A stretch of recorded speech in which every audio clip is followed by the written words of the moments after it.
He kept to himself at Iron Phoenix Gym. Always the same routine, same corner, same quiet intensity. The young guys called him Old Man Murphy behind his back, thinking he was just another retiree trying to stay in shape. Until Staff Sergeant Mike Torres, fresh from deployment, caught a glimpse of the surgical scars on his back during a workout and recognized what they meant. Those weren't from any accident. Those were from saving lives under fire. Welcome to Mysterious Human Stories. Before we dive into this tale of silent service and earned respect, tell me in the comments where you're watching from today. And if you believe the greatest warriors often go unnoticed, hit that subscribe button and help us honor their stories. Iron Phoenix Gym opened at 5 a.m. sharp, but Patrick Murphy was always there by 4:45, waiting in his beat-up Ford pickup in the parking lot. He'd sit there in the pre-dawn darkness, sipping black coffee from a dented thermos, watching the morning light creep across the asphalt. Never rushed, never impatient, just waiting with a kind of patience that comes from years of watching horizons for movement that might never come. At 62, Murphy looked like what he was, a man who'd worked with his hands his entire life. Weathered face, graying hair kept military short, and hands that told stories of manual labor. He wore simple clothes to the gym, faded Army PT shirt, gray shorts, and boots that had seen better decades. No fancy gear, no protein shakes, no gym bag full of supplements. Just a water bottle and a small towel, carried in the same worn canvas bag he'd used for 20 years. The younger guys at Iron Phoenix barely noticed him. To them, he was just another old-timer taking up space, moving slowly through exercises they could blast through in half the time. They called him Gramps or Old Man Murphy when they thought he couldn't hear, joking about his deliberate pace and methodical approach to every movement. But Murphy heard everything. He always had. He'd stake out the same corner of the gym, away from the mirrors and the noise, where he could see both entrances and keep his back to the wall. Old habits.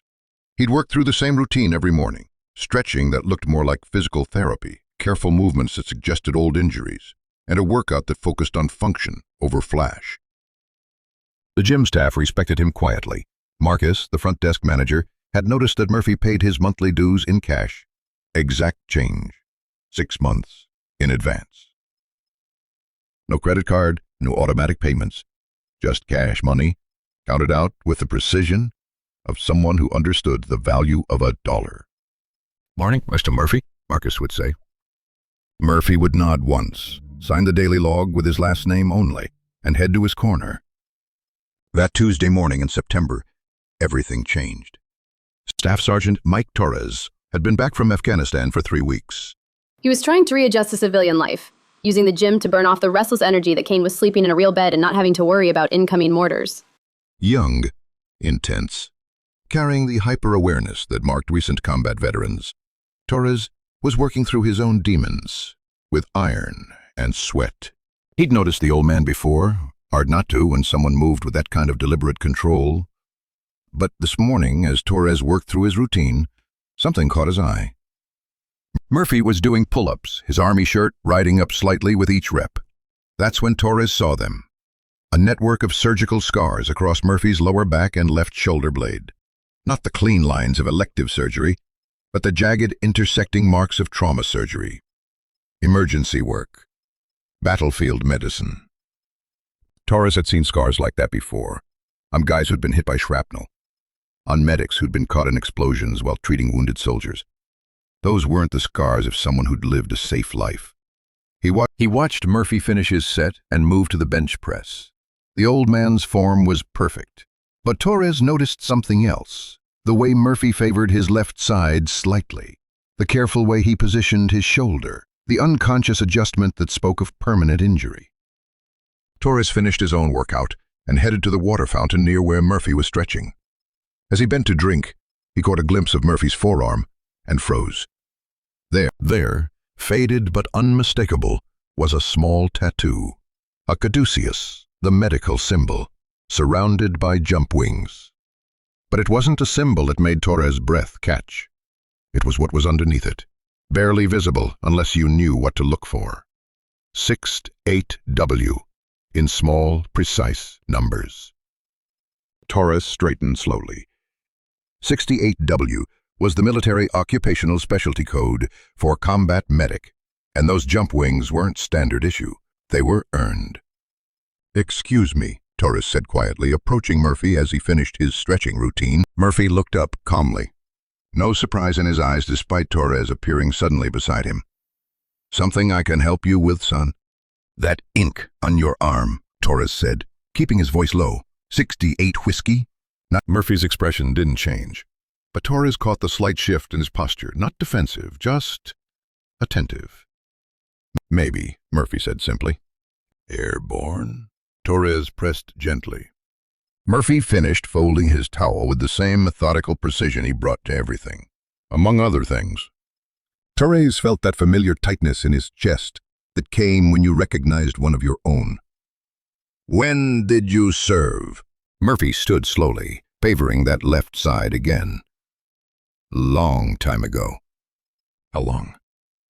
Murphy looked at Torres directly for the first time. Really looked at him. He saw the fresh deployment tan, the hyper-alertness, the careful way Torres held himself. He saw a young soldier still carrying the weight of whatever he'd seen downrange. "Vietnam," Murphy said finally. 69 to 71. The simple words hit Torres like a physical blow. Vietnam. Combat medic. Airborne. The scars suddenly made sense. "What unit?" Torres asked, though he was starting to suspect he already knew.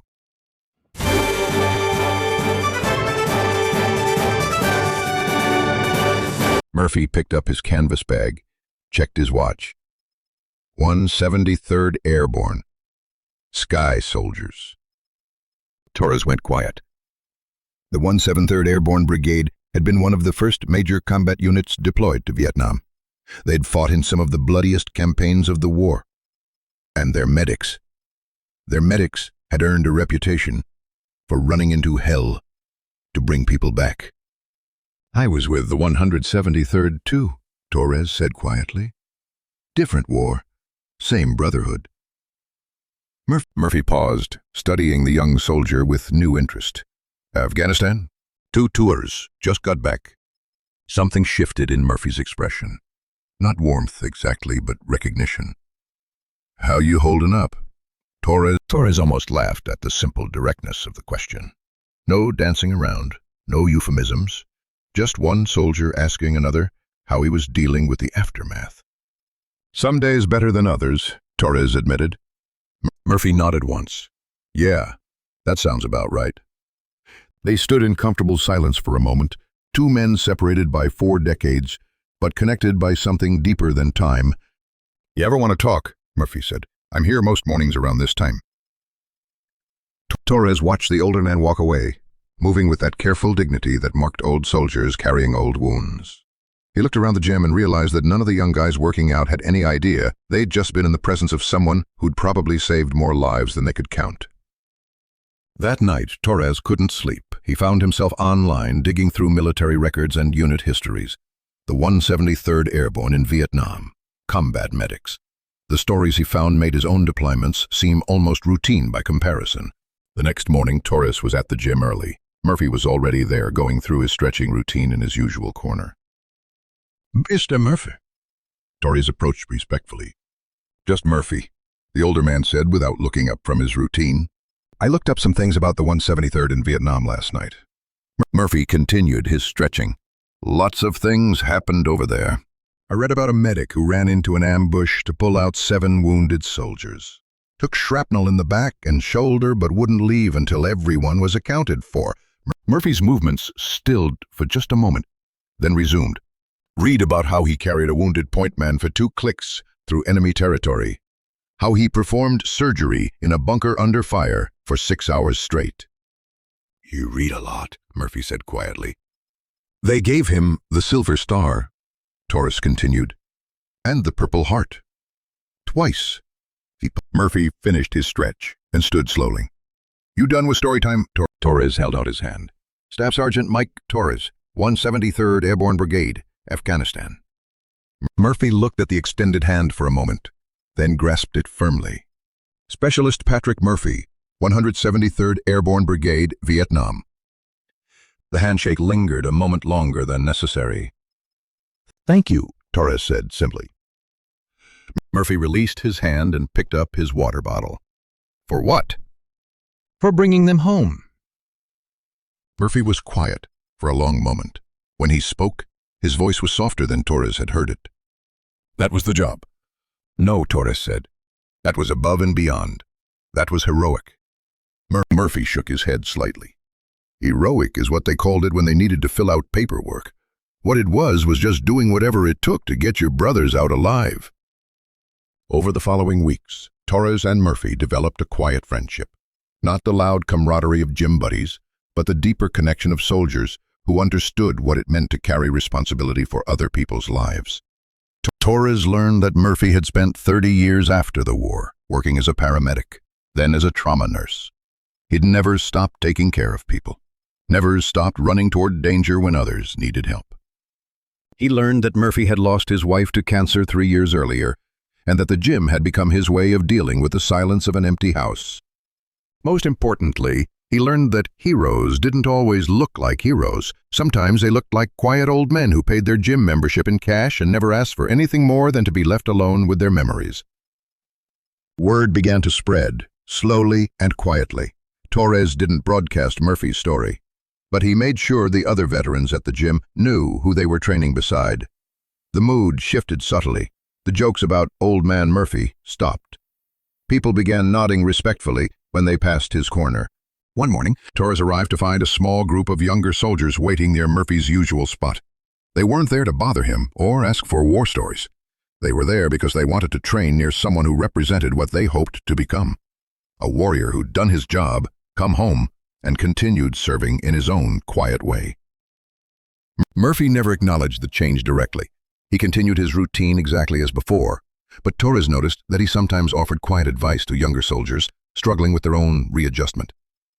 Not lectures or speeches, just simple observations offered in the space between sets.